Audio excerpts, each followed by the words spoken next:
Welcome to Ignatius Press Off the Shelf. We are discussing G.K. Chesterton's Everlasting Man, a classic work, one of his greatest in my view, and many others. We're going to cover chapter 3, 4, and 5 in this episode.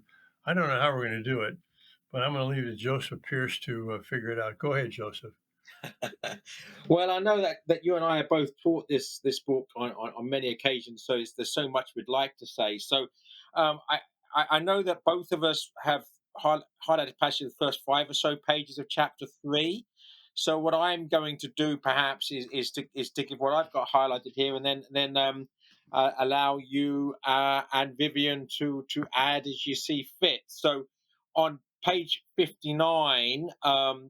Well, first and prior to that, he talks about the idea, the progressive idea from H.G. Wells's book that progress, primitive societies are despotic, tyrannical, whereas progressive societies are democratic. And he basically says that that isn't the case. And then towards the bottom, page 59, he says, but he must remember that some of us really prefer democracy to civilization in the sense of preferring democracy to complexity. So one thing I want to draw attention to there is that, of course, we have different definitions of words here.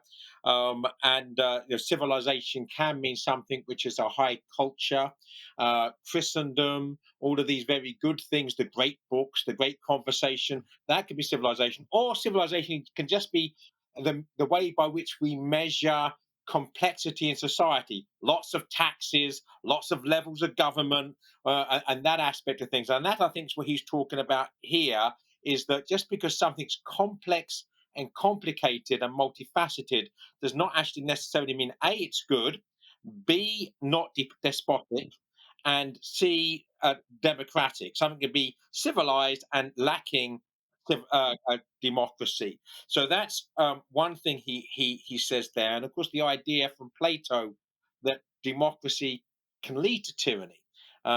So that the whole idea that tyranny progresses towards democracy, even you go back as far as Plato, he saw that when societies become so democratic, everybody's only being selfish, then that leads to anarchy. And once you get anarchy, what arises from the anarchy is tyranny. So there's this cyclical, repetitive aspect to history that's not merely an ascent from a primitive past to a golden age in the future, which was H.G. Wells's thesis. So I'm going to desist from saying more on these 5 pages at the moment because I know that both of you will have what you want to say. Well, I want to take a step back a bit for the context here, because this is chapter 3. And in chapter 1, 2, and 3, he's addressing this idea that everything evolves, that from animals to man, and from uh, uh, religion evolves from polytheism to monotheism, and that civilization evolves from barbarism, nomadic stuff. And in all three cases, he's saying, no, chapter 1, uh, art appears as soon as man appears. There's no evolution before of pictures. Chapter 2, that religion appears only after man appears. There's no gradual, evolution from some kind of primitive, whatever it would be, to monotheism. And in this chapter 3, he's saying this idea that, nomads and barbarians evolve into civilized society, and that tyranny evolves into democracy. He's counteracting all three of those ideas. Anyway, go ahead, Joseph. Mm-hmm. Yeah, Mm-hmm. exactly. Vivian, did you want to chime in there before we move on?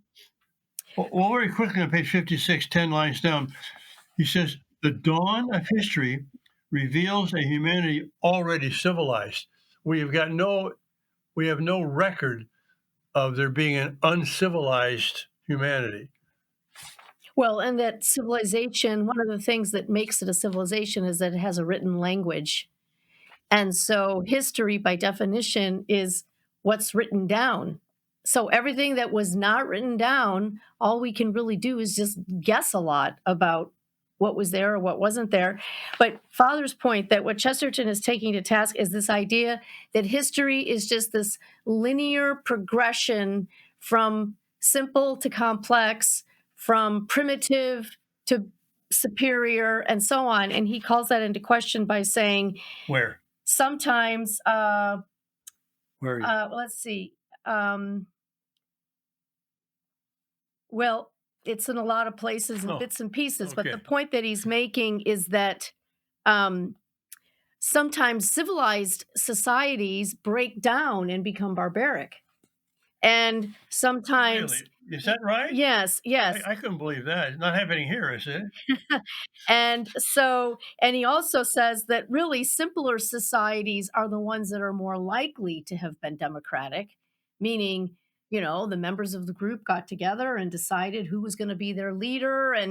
And so, yes, he's calling to question these assumptions, which is good. We should call to question assumptions. Yeah, especially when they're foolish assumptions. And again, middle of page 61, just reiterating what Father said at page 61, page 56 there, halfway down. In one sense, it is a true paradox that there was history before history. So it goes further down there. The oldest written texts we have are referring to old civilizations with princes and kings and tyrants and decadence and so either there's history before history that we don't know when we get past about 7 or 8 thousand years. We really don't know, except that there were civilizations prior to that. We don't know anything about them. And then the other thing on page 60, H.G. Wells is saying that the reverence for the old man, like the old man of the village. Well, that's just showing due deference to someone who's gained wisdom through experience, right? That's just common sense that you listen to your elders. And then halfway down page 60, he says, well, first of all, the familiarity which in men is called tradition, right? Or the experience which in men is called wisdom. That's the old man. If some ritual of seniority keeps savages reverencing somebody called the old man, then at least they have not our own servile sentimental weakness for worshipping the strong man. And of course, this is H.G. Wells's position. The strong man comes from Nietzsche, the Superman. We've got Mussolini now and Stalin. Is it Stalin? Anyway, so either the end of Lenin, the beginning of Stalin, Mussolini, Nietzsche's Superman, Hitler's on the horizon. And in 1945, H.G. Wells's last book is called The Mind at the End of Its Tether, when he realizes his worship for the strong man was foolish. So he himself realizes that his thesis was absurd. Joseph, just after what you read there on page 60, new paragraph, this just kind of sums up what I said in my own summary. It may be said that primitive government, that's this chapter, like primitive art, chapter 1, and religion, chapter 2, and everything else is very imperfectly known or rather guessed at, but that is at least as good a guess to suggest that government was as popular as a Balkan or Pyrenean village as it was as capricious and secret as the Turkish divan. That is democracy versus a kind of tyranny. Yeah, absolutely. Well, I have nothing else I particularly want to talk about until page 80 onwards. But I know you have things highlighted prior to that, and Vivian may. So I'm going to defer to say to I'm going to chime in again at page 80, and you can do what you like till then. Well, in 62, in the new paragraph there, second line in it, according to the real records available, barbarism and civilization were not successive states in the progress of the world. They were conditions that existed side by side as they still exist side by side today. And that is true.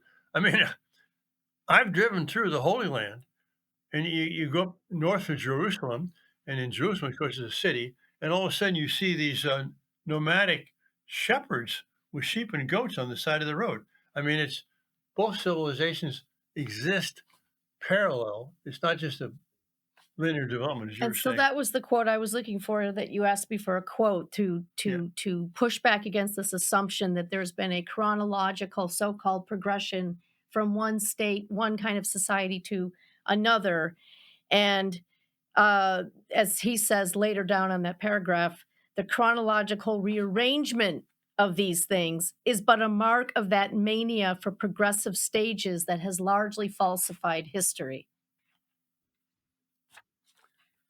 Yeah. Good. Let's see. You want to go to page 80, Joseph? Let me see. There's uh, 69. I had a little brief thing there. Well, he gives these two examples of Egypt and Babylon on middle of page 69. He says, just as the Egyptian example, which seems to show that democracy occurred earlier in these little smaller groups or tribes, refutes the fallacy about despotism and civilization, so does the Babylonian example refute the fallacy about civilization and barbarism, because he already described that as in Babylon having this, like you were saying, this kind of back and forth between barbarian tribes and the civilized cities and so on. I think he, oops, sorry. Go ahead. No, Well, he makes an interesting point about slavery on page 72, which I think is important to highlight, because when he does get to the part of the book where he talks about Christ breaking into history, after he's refuted this idea that everything's been progressing towards something better and better, when he gets to Christ in the book, he's going to show that no, Christ is the new thing that breaks into the old thing. And so this point that he makes about slavery, I think, is important, where on page 72, when he talks about the old slavery of all the ancient world, right? It stands for one fundamental fact about all antiquity before Christ, something to be assumed from first to last. It is the insignificance of the individual before the state. It was as true of the most democratic city state in Hellas, Greece, as of any despotism in Babylon. It is one of the signs of this spirit that a whole class of individuals could be insignificant or even invisible. And that, of course, relates to the whole title of the book, Everlasting Man, that Christ is not just a man like any other man, that Christ brings something which is radically different from what, even though it's in continuity with, but radically different from what went before, especially with respect to slavery And this and, is and individual's dignity. Yeah. And this is another point about why he rejects this idea that it's just been progress from beginning until now, this somehow organic development. No, in all of these societies, even tribes in North America had slaves, the captives they had taken from raids on other tribes, right? Slavery was sort of just a fact of life in the ancient world, no matter what kind of society it was. And anyway, we'll see later how Christ does something about that. Before you get to page 80, Joseph, page 77, about 10 lines up, just again, a brief quote. But when we ask, what was that world that we inherit, us here making this podcast and you listening to it, and why those particular people and places seem to belong to it, we are led to the central fact of civilized history. That center was the Mediterranean, which is not so much a piece of water as a world. That's the world we're part of, called Western civilization. Let's see. Oh, yeah. And then page 78 at the very bottom, when all is said, and this is a, you know, controversial, provocative statement. If there were nothing in the world but what was said and done and written and built in the lands lying around the Mediterranean, it would still be in almost the most vital and valuable things the world in which we live. A few lines down, but around that little sea, like a lake, were the things themselves, apart from all extensions and echoes and commentaries, like America and South America and so on. The Republic and the Church, the Bible and the heroic epics, Islam and Israel and the memories of the lost empires, Aristotle and the measure of all things. So again, he's saying something which Newman also said in that university, that even though we honor Chinese civilization, Mayan civilization, Aztec civilization, that only Western civilization merits a capital C. I'm quoting Newman there. Well, but why does it merit that? It's almost like saying, why did the Jews merit God's revelation? It's because Well, this is the world that Christ entered.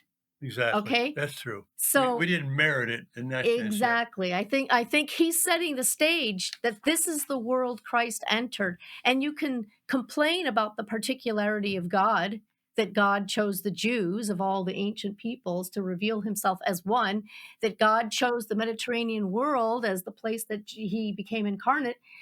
Go ahead, complain, doesn't change it. Whereas I'm reminded here, actually, if I may just put a quip in, the famous sort of quote, "How odd of God to choose the To Jews." choose. And then the chief rabbi responded to that, "How odd indeed, but not so odd as those who chose a Jewish God," which is a good riposte. Very good. Touche. Yes. So so that's what he's doing. He's setting the stage for this is the world that Christ entered. And again, you always say we forget the word, but the Mediterranean, of course, means right the middle of the earth, Yeah. right? Because it was the sea around which, on the rim of that sea, everything happened. Well, also interesting, it's called the Mediterranean from medio meaning middle and terra meaning the earth. It's the middle of the earth. That's what he just said. Oh, really? That's okay, Father. Sorry, I missed I'm that. great minds think alike. That's good. But even greater minds should listen carefully, and I didn't do it. Joseph, so you're the one that wanted to go to page 80 now. Yeah, so I love this paragraph beginning. I mean, I could read further up as well, but I'll desist. But the paragraph here, the only full paragraph on the page. Perhaps I will read it if you don't mind. Yes. But in this one great human revelation of antiquity, there is another element of great historical importance, which has hardly, I think, been given its proper place in history. The poet has so conceived the poem that his sympathies apparently, and those of his readers certainly, are on the side of the vanquished rather than of the victor. And this is a sentiment which increases in the poetical tradition, even as the poetical origin itself recedes. Achilles had some status as a sort of demigod in pagan times, but he disappears altogether in later times. But Hector grows greater as the ages pass, and it is his name that is the name of a knight of the Round Table, and his sword that legend puts into the hand of Roland, laying about him with the weapon of the defeated Hector in the last ruin and splendor of his own defeat. The name anticipates all the defeats through which our race and religion were to pass, that survival of 100 defeats that is its triumph. Um, and again, yeah, that he refers to right at the end of the last paragraph of the chapter. But this idea that it's the underdog, the loser, or as Tolkien would say, that the history is the long defeat, with only occasional glimpses of final victory. That we don't worship the strong man, we don't worship the demigod, we don't worship Achilles. We reverence and show due deference to the courageous underdog who faces the giant, right? Who faces the dragon, who faces the demigod, such as Hector, even though he's defeated in the process. And he's the one that becomes the hero that then is passed on romantically for all these later stories. Mhm. And the survivors of Troy are the ones who found Rome in the Aeneid. Right, and he'll bring that up Hmm. later. Yes, Hmm. that's right. So how do we sum up this chapter? Um, Antiquity civilization, that there's no evidence that civilization was a gradual development, straight line development from some kind of barbarism to finally democracy and so on. And secondly, that at the center of it all was this unique civilization, which was made unique by the choice of God, not merited by man. Uh, and in the midst of that civilization, even in the ancient pagan authors like like Homer and uh, Virgil. Virgil, as Aeneas, there was this sense that the greatest glory, resided in the one who was defeated, the humble one, the one who was uh, not didn't have all the natural talents and so on.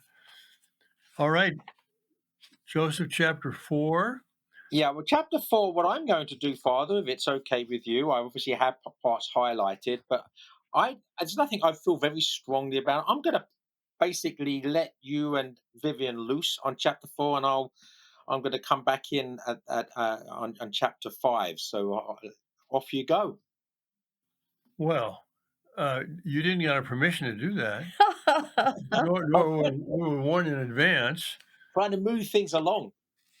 Uh, Well, what he's doing here in this chapter, for a long time now in universities, we have something called comparative religion, where Buddha and Confucius and Jesus and Muhammad, and they're put up there across the top, and then there's all these comparison and contrast exercises to show the things they had in common and the things that are different and so on.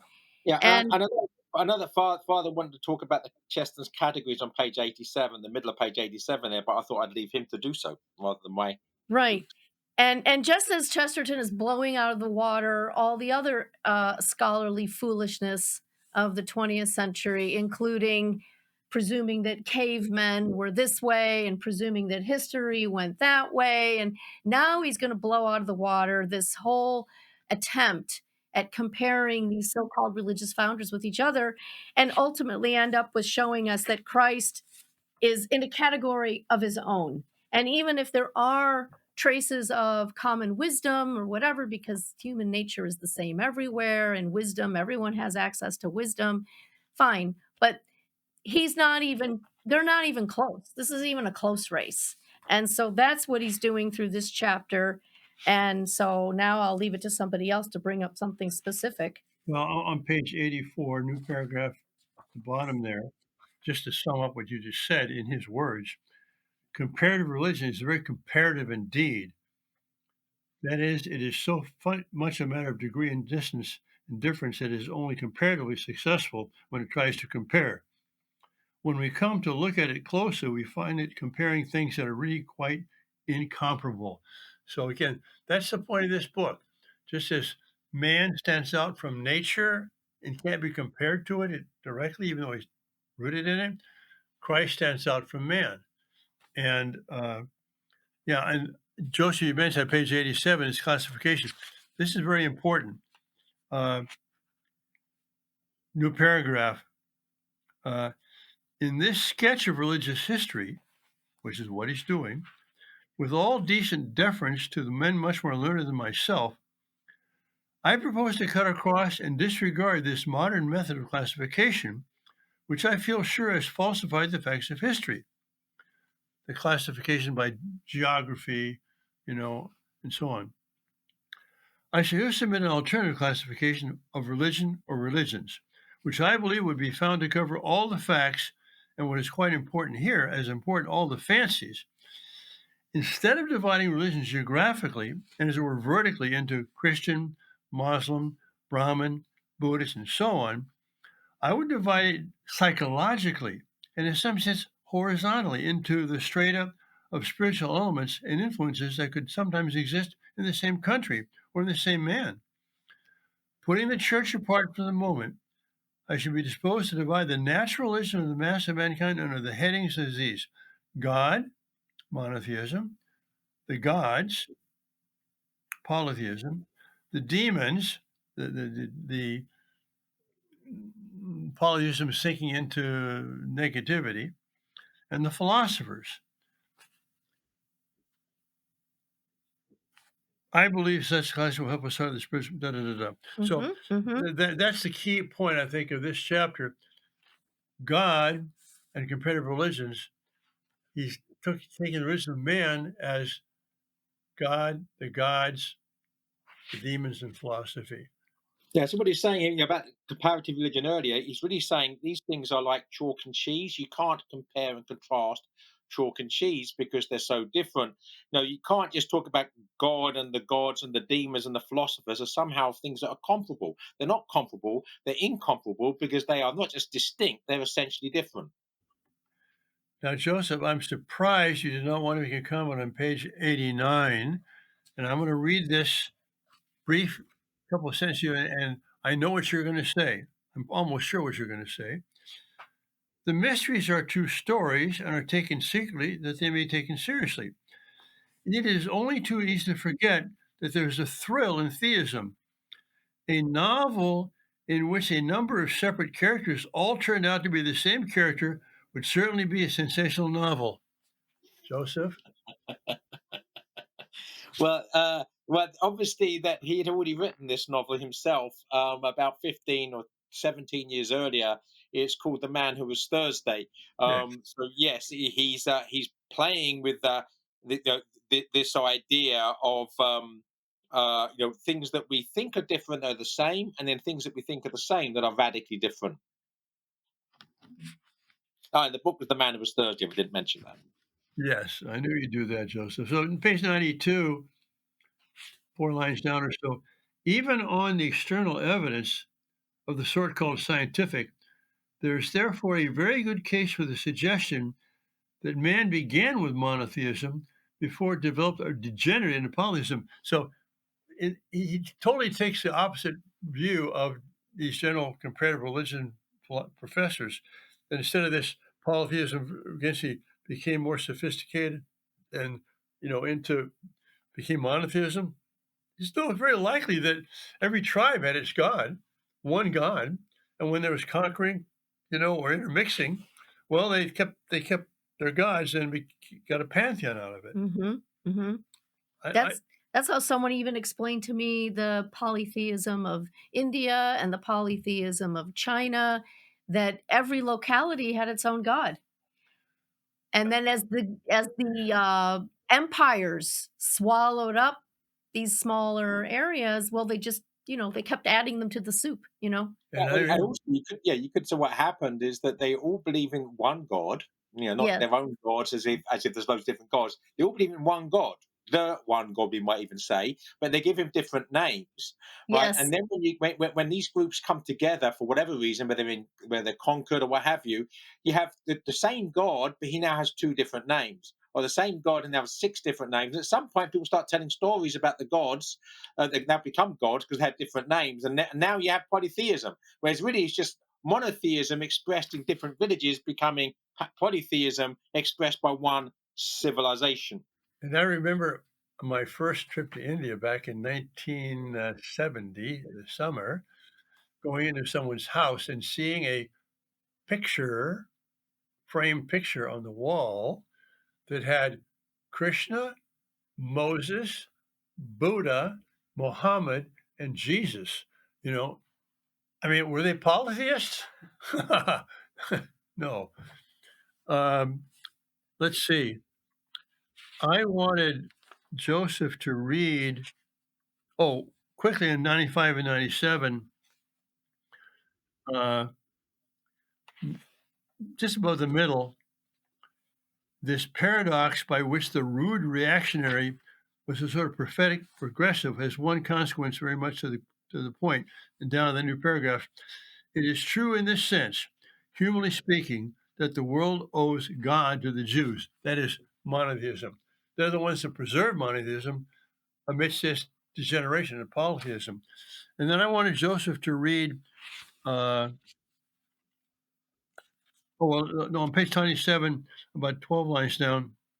As it was, while the whole world melted into this mass of confused mythology, polytheism, this deity, capital D, who is called tribal and narrow, just tribe of the Jews, precisely because he was what is called tribal and narrow, preserved the primary religion of all mankind. mhm, He was, here's typical chess in a sense, he was tribal enough to be universal, mhm. that the tribes had one God.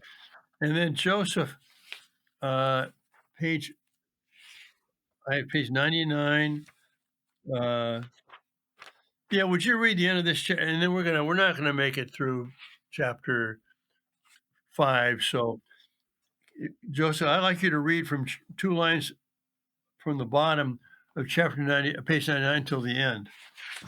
Okay. It is really the collapse of comparative religion that there is no comparison between God and the gods. There is no more comparison than there is between a man and the men who walked about in his dreams. Under the next heading, some attempt will be made to indicate the twilight of that dream in which the gods walk about like men.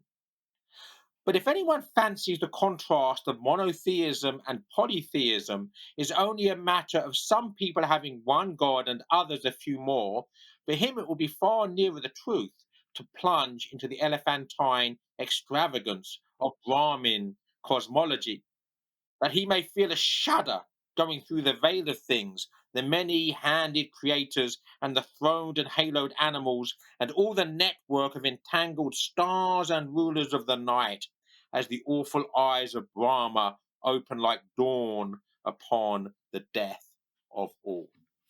Again, that's the incomparability of the real God with all the mythological gods of polytheism.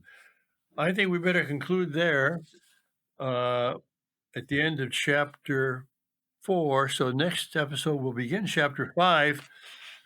Let's get at least 2 chapters out of that. But what Chesterton is so profound and so richly dense that I mean, I can't resist the temptation to pause on these beautiful thoughts that he expresses here.